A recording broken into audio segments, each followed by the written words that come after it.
আসসালাম স্যার। হ্যাঁ, আসসালামু আলাইকুম। স্যার কেমন আছেন স্যার? আছি আলহামদুলিল্লাহ। আপনি কেমন? স্যার ভালো আছি স্যার। আমি আপনাকে একটু আগেও বলেছিলাম জি স্যার। এখানে একটা সমস্যা হচ্ছে, হয়তো আপনার অফিসটা একটু বুঝতেছে না। ইউ সি, নর্মালি আমরা যখন ওয়ার্ক পারমিটটা দেই, জি স্যার। ওয়ার্ক পারমিট বিডা থেকে যখন আমরা রেকমেন্ড করি, জি স্যার। তো এনএসআই এর মেন জবটা হইল to look at it from a security angle, G sir. that whether these people have any security risk or not, and আপনারা আপনার ক্লিয়ারেন্স দেন। ট্রেডিশনালি এটাই হয়ে এসছে। জি স্যার। আর আমরা করতেছি কি, আমাদের একটা লেড আউট পলিসি না থাকলেও আমাদের থার্ড পার্টি যারা অনেক জায়গা হয় কি, স্পেশালি আপনার সফটওয়্যার কোম্পানিগুলিতে, জি স্যার। তারা এখানে কন্ট্রাক্ট, গভর্নমেন্টের কন্ট্রাক্ট, অন্য কন্ট্রাক্ট পায়, তারা কিন্তু as workers they bring in not direct work permit people হিসাবে, they bring in as contract workers. Sir sir. তো একটা কোম্পানি আপনার সাথে বোধহয় দেখা করেছিল, আমি আপনি টাইম দিলে she will meet you again. হ্যাঁ স্যার, আসছিল স্যার। হ্যাঁ, আসছিল স্যার। তো ওটা আবার আপনি বলেছিলেন আমরা রিভিউ করে পাঠাইতে, আমি হোম মিনিস্টারকে বলে আপনাদের কাছে রিভিউতে পাঠাই দিয়েছিলাম। জি স্যার। ওটা আপনারা আবার না করে দিয়েছেন। জি স্যার। আপনারা করেছেন না অন দ্য গ্রাউন্ড দ্যাট বিডার কোনো পলিসি নাই এটার ব্যাপারে। ওটা তো আপনাদের দেখার ব্যাপার না, পলিসি আমার আছে কিনা, that is not, you see whether the security clearance আছে কিনা, whether they are security or not secure, ওটা তো আমার ওয়ার্ক, আমি হোম মিনিস্ট্রির সাথে বিডা বুঝবে। স্যার ঠিক আছে স্যার। এখন স্যার আমি দু একটা আসপেক্ট একটু আপনাকে বলি। হ্যাঁ, যে লোকটা ভাড়া দেখাচ্ছে 30,000 টাকা, বাট সে 3 লাখ টাকার বাসায় থাকতেছে, so he is not paying tax because he is showing 30,000 টাকা হাউস রেন্ট। 2,30,000 টাকার যে বাকি যে 3 লাখ টাকা যে বাসা থাকতেছে, যেটার জন্য এডিশনালি সরকারকে পে করার কথা, সে তো সেটা করছে না স্যার। তো এটা দেখার দায়িত্বটা কার? যে লোক, হ্যাঁ স্যার, এখন যে লোকের বেতন হচ্ছে অরিজিনালি 10 লাখ টাকা, সে দেখাচ্ছে 2 লাখ টাকা, বাকি 8 লাখ টাকার উপর ট্যাক্স ফাঁকি দিচ্ছে। এটা দেখার দায়িত্বটা হলো এনবিআর।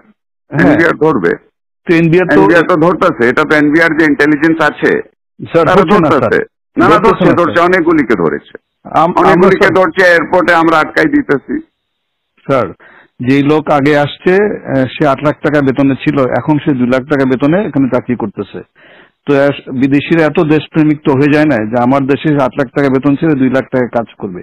সুতরাং আমাদেরকে তো এগুলো যখন অবজেকশন দিয়েছি, তখন সে তার বেতন আবার বাড়ায় 6 লাখ টাকা করেছে স্যার। তো সাম পয়েন্ট ওটা ঠিক আছে না, সাম পয়েন্ট এটা তাহলে আমরা বসি, let us sit down with NBR, everybody আমরা বসি, কিন্তু point is this responsibility basically is NBR. Sir, if NBR is not doing it, then you should point out to them that তোমরা করো। Sir এটা একটু দায়িত্বটা, হ্যাঁ, ওর দায়িত্বটা আপনি আপনার ঘাড়ের উপরে তো নিতে পারেন না। জি স্যার, আমরা না করতে পারলে ভালো তো স্যার। তবে এই প্রসেসে আমরা সরকারের রেভিনিউ আনে বড় একটা অংশ রেখেছি। না, এটা ঠিক আছে, এটা আমরা একটা তাহলে মিটিং করি, আমরা আপনারা মিটিং করি, কিন্তু এই কেসে তো this is not the case. এই কেসে স্যার একটা কোম্পানি যখন একটা লোক আনে, তখন তার একটা বেতন ধরে যে তার এত টাকা বেতন, এত টাকা ধরে করবে, সেই হিসাবে যদি আবার থার্ড পার্টিকে দিয়ে দেয়, তাহলে এটাকে বিডা একটা পলিসিতে আমাদের দিয়ে দিক যে না, ইচ্ছা করলে সে আমি 2,000 টাকা, আমরা we have been giving this for a long time. হ্যাঁ, আমি আমাকে সিকিউরিটি ক্লিয়ারেন্স দিবেন জুবের স্যার। আপনি এখন যদি পলিসি ম্যাটারে যদি NSI is going to say you have to dictate policy to me, then তো it is going to be very difficult. Sir এটা একটু বলা উচিত স্যার। তাহলে আমরা সিকিউরিটি ক্লিয়ারেন্সটা তাকে, সে যে বিদেশ থেকে যখন আসবে তাকে সিকিউরিটি ক্লিয়ারেন্সটা তাহলে আমরা না দিই, আমাদের কাছে না নিল, আমাদের কাজটা খুব কমে গেল স্যার। আমরা কাজ আপনার এখন যে হোয়াট ইজ ইয়োর টিওআর, আপনার থেকে যে সিকিউরিটি ক্লিয়ারেন্সের জন্য আসে, হ্যাঁ, এতদিন তো এটা তো অনেক দিন থেকে করে আসতেছে, হোয়াট ইজ ইয়োর আপনার টার্মস অফ রেফারেন্সটা কি? আমরা এটার ভিতর দেখি যে সে সরকারের মানে প্রথম কথা হচ্ছে যে সিকিউরিটি পার্সপেক্ট থেকে তার এমনি তার কোনো নিরাপত্তা হুমকি না। 2 নম্বর হচ্ছে যে কোনো ব্ল্যাকলিস্টে আছে কিনা। জি স্যার। 2 নম্বর হচ্ছে ইকোনমিক সিকিউরিটি পার্সপেক্টিভে সে সরকারের ফাঁকি টাকি দিয়ে কোনো জায়গা থেকে সরকারের ক্ষতি করছে কিনা এটাও আমরা দেখি স্যার। এখন আমরা যদি বলে সরকার যদি বলে না এটাও দেখার দরকার নেই, আমরা ক্লিয়ারেন্স করতেও রাজি নেই স্যার, আমাদেরকে অনেক ইম্পর্টেন্ট কাজ আছে। কিন্তু যখন একটা লোক ফাঁকি দিয়ে যার বেতন 10 লাখ টাকা, সে 2 লাখ টাকা বেতন দেখায় বিদায়ের সাথে হাত মিলায়া সে যখন সরকারকে ফাঁকি দিচ্ছে, তখন কেউ না কেউ তো দায়িত্বটা নিতে হবে স্যার। না না, বাট এটা তো আপনার ঠিক আছে, আমি দেখি, আমি প্রিন্সিপাল সেক্রেটারির সাথে কথা বলি।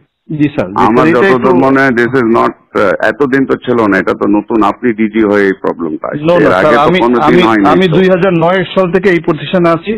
I work as director external, এবং যারা এরকম ট্যাক্সের ফাঁকি দিচ্ছে এই বিষয়গুলো সবগুলো আমরা এইভাবে করে ধরেছি, এবং আমরা যখন অবজেকশন দিয়েছি ওরা আবার বেতন বাড়ায়, যেটা লিগাল যে পায়, যে বাড়ি ভাড়া যা 3 লাখ টাকা দিয়ে করতেছে সে তখন 3 লাখ টাকা বাড়ে ওটার উপর সরকারকে ট্যাক্স দিয়েছে স্যার। চিটাগাং পোর্ট দিয়ে স্যার হাজার হাজার গাড়ি আসে, ওগুলো আটকাই ওরা ট্যাক্স দেয়। So I am adding value tax to the government. Although এখন বলবেন যে না এটা তো রেসপন্সিবিলিটি নয় স্যার, এটা যদি সরকার বলে দেয় যে না এগুলো করার দরকার নেই, আমরা কিছু করবো না স্যার, আমাদের কাছে ক্লিয়ারেন্স না পাঠাইলেও তো হবে না স্যার। কিন্তু বিডা আমাদেরকে বলতে হবে যে তারা যদি জাস্টিফাই করে যে একটা লোক বিডা যদি কম্প্রোমাইজ না হয় আমাদের তো কোনো অসুবিধা নাই স্যার। আমাদেরকে একটু ক্লিয়ারলি বলে দিক স্যার যে একজনের জন্য নিয়ে এসে আরেকজনকে দিতে পারবে, বা 2-3 হাত ঘুরে এসে লোক কাজ করতে পারবে, আমাদের কোনো অসুবিধা নাই স্যার। একটা মিটিং হলে ভালো হয় স্যার, আমাদের জন্য সুবিধা হয় স্যার। আমি দেখি, আমি একটা মিটিং এর ব্যবস্থা করি, আমি প্রিন্সিপাল সেক্রেটারির সাথে কথা বলি। এটা একটা we need to get A clear guidance on this. এবং আমি স্যার 2009-12 বছরে এই পজিশনে চাকরি করতেছি, এবং এইভাবে আমরা কিন্তু ক্লিয়ারেন্স মানে যেগুলোতে কম হয় না আমি অবজেকশন দিয়ে আসতেছি কিন্তু।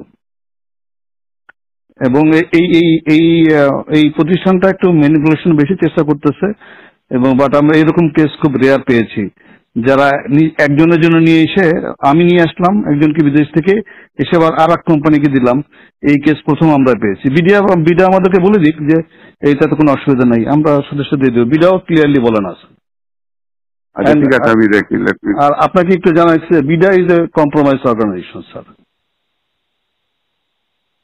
মানে ন্যাশনাল ইন্টারেস্টে শুনেন, আপনার NBR is also compromised organization. Exactly sir, exactly. আপনার civil aviation is a compromised organization. আপনার সব থেকে বড় কম্প্রোমাইজড অর্গানাইজেশন ইজ দুদক। জি স্যার।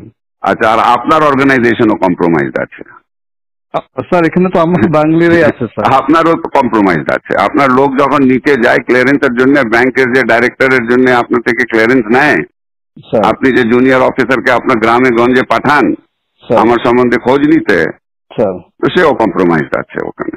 বাংলাদেশে কোন জায়গা কম্প্রোমাইজ না? সবাই মিলে একটু ভালো করার চেষ্টা করতেছে, সেটা করেন, কিন্তু ডোন্ট সে দ্যাট কম্প্রোমাইজ আপনার অর্গানাইজেশনটাও is compromise. I can give you examples where your people have gone and to give a clearance certificate, how much money they have charged. Sir এটা আছে স্যার, আমি অস্বীকার করছি না স্যার। তাহলে আপনি বলতেন বিডা ইজ কম্প্রোমাইজ, সবাই কম্প্রোমাইজ আছে। আর don't tell me BIDA is compromise, you are also compromise.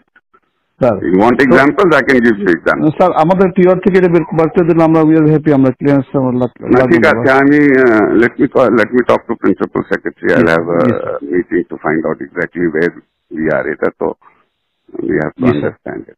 G sir. Sir thank you sir. আসসালামু আলাইকুম স্যার। ওরা